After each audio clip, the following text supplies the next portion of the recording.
Space travel has always been that ultimate challenge. And I think we have a generation who's absorbed the idea of technological processes entirely earthbound and to do with making our everyday lives more easy or whatever, as opposed to the specialness and the extraordinary nature of a few select individuals pushing the boundaries of where the human race, the human species, has ever been. What's the new frontier? Space. As my dad would say, yeah. The new frontier is not necessarily the Army and the Navy, it's the Air Force. You know, it's out there. The humans in space and our future in space, I think, are important to us as a human race. In some sense, it's cultural. In some sense, it's built into our DNA to explore, to expand, to conquer the universe. Right from the beginning, we've been explorers and adventurers, and humankind's impetus to break boundaries and look beyond where they sit right now, that's a very exciting thing that distinguishes us. I'm hopeful that Interstellar will tap into people's rekindling interest in those kind of things. Here we go.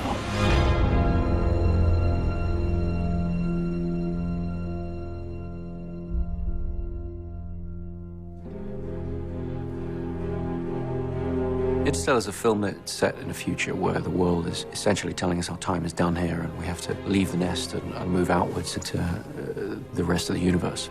We must confront the reality that nothing in our solar system can help us. I wanted to consider the idea of a generation that had grown up in a very, very different world, and for whom the prospect of space exploration wasn't a luxury or wasn't a theoretical thing, but a desperate, desperate necessity. Now you need to tell me what your plan is to save the world. Quiet now. Watch your shadows down the hallway, please. Thank you. Okay, let's roll it. Rolling. Rolling. And action.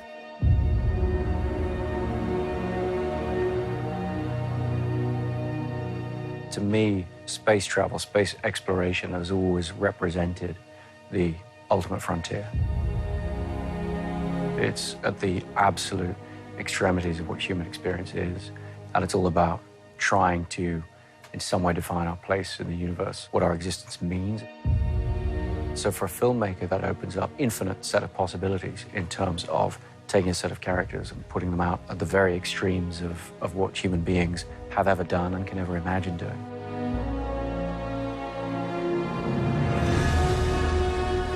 Interstellar is the story of a journey into the outer reaches of the universe.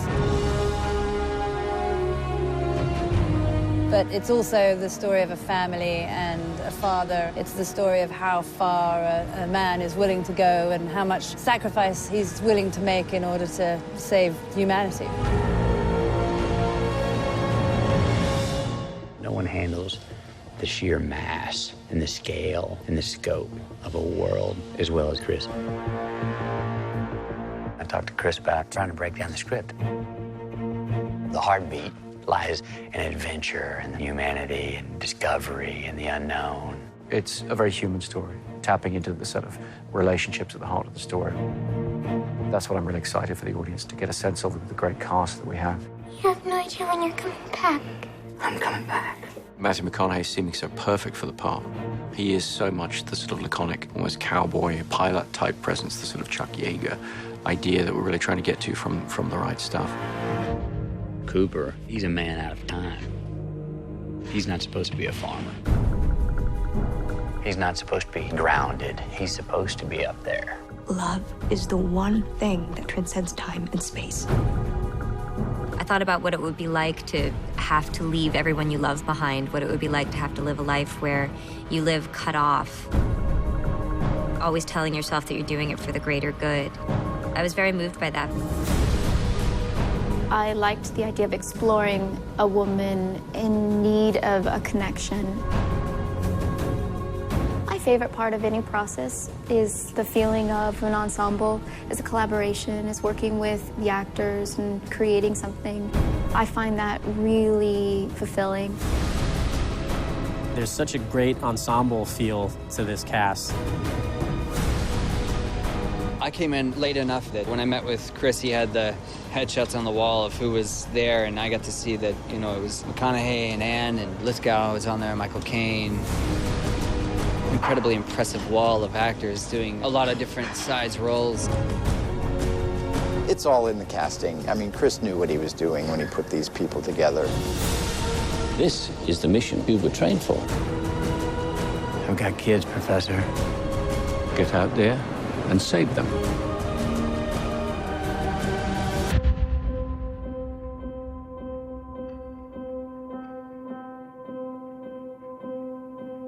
Can we do the retro thrusters on this one? It's about human beings and the relationships between human beings. But for me, inevitably, if the film's called Interstellar and you're dealing with the vastness of the universe, it's going to have to be the biggest film we've done. It's going to have to be the most ambitious film we've done. And that takes a number of different forms. Cut. Beautiful. We're dealing with planets, space, black holes, and then we have the sort of more regular sets like the farmhouse.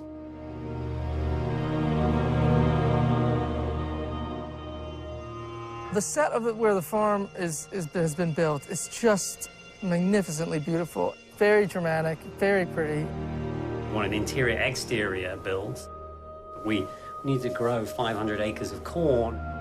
With Chris Films, he likes to be out there. He likes to be with the reality of a place.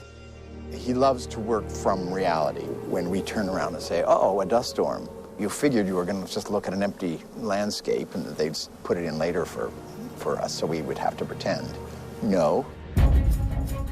Chris wants to always do as much as you can practical. I mean, if you can achieve it in camera, that's always the goal. If you're shooting someplace that's cold, I find it helpful to feel the cold.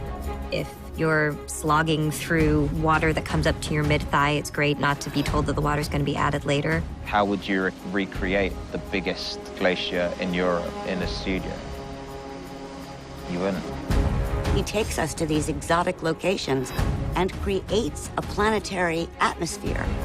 He's filling the screen with a real image that feels real because it is real. We're building very, very realistic sets that can be completely 360 and contained. It can really put the audience into the shoes of the astronauts who are exploring these new worlds, new galaxies. The sets that we shot on back in Los Angeles were pretty incredible. We actually built pretty much everything for real. We have them on big gimbals so they can go vertically, so we can go 0G. Everything was on hydraulics, everything had movement. You can't tell that this was made for a movie. You want it to look like it was made for real. We wanted to try and create a much more real environment for the actors inside the spaceships rather than relying on green screens. We didn't use any green screens. We were very interested in the way that perhaps visual effects had been created in the past before computers came along. Combining that with the power of modern digital technologies, the idea of creating space environments live on the stage. If you could create imagery which you could show on the set, actually make it part of the set, it gave it an instant reality. Well, if there was ever a movie to use IMAX on, let's face it, go to space, use IMAX. The camera department had to take a very experimental approach to the way we wanted to shoot the film with the IMAX cameras. We wanted to do a lot of handheld camera. We wanted to do a lot of camera mounts. Mounts on the exteriors of ships, really treating an IMAX camera like a GoPro camera. We actually mounted on helmets, we mounted on spacesuits, we mounted on bodies.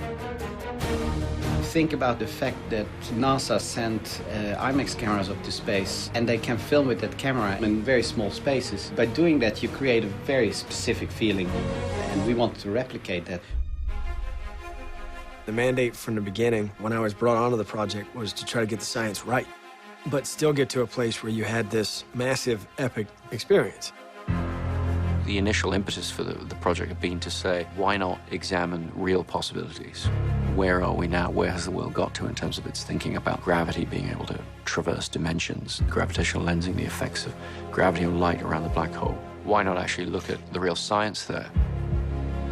Luckily, we had Kip, and Kip is the foremost authority on all things gravitational. Kip Thorne is a brilliant scientist, one of the world's foremost authorities on space-time, black holes, wormholes, and he's written extensively on these things. The thing that makes this different from almost any other movie that's been made is that real science was woven into this film and into the story from the beginning, and woven in deeply. The visual effects department under Paul Franklin and everybody at Double Negative, they took Kip's data and they created real visual representations. What the algorithms gave us was extremely spectacular. We found that there was an enormous amount of beauty within these things if you actually just went to the straight physics, to the science, to the mathematics. Neither wormholes nor black holes have been depicted in any Hollywood movie in the way that they actually would appear. This is the first time that the depiction began with Einstein's general relativity equations from the outset. What it is not science fiction, it's science fact. We used to look up in the sky and wonder at our place in the stars. Now we just look down and worry about our place in the dirt. I think we all just felt really lucky to be here. I mean, not only are we working on a Chris Nolan movie, but we're working on one of the more epic ones, and he's made some pretty epic ones. How he puts it together, how he balances the scope, the unknown, the science fiction, with real humanity. The emotional heart of what is an enormous and spectacular film really holds you as you watch it and sort of makes you emotionally invested in those characters and what's going on for them. I would describe this as a family film, as a sci-fi film, as a drama, as a romance. I think it's the kind of movie that doesn't exclude anyone. And you go in and there's many areas it touches on. I think it would be really thrilling if people got some sense from this film that these ideas are worth thinking about, you know, beyond the scope of just watching Interstellar. Do not go gentle into that good night. Old age should burn and rave at close of day. Rage, rage against the dying of the light. Murph, I love you forever. Go for main engine start. T-minus 3, 2,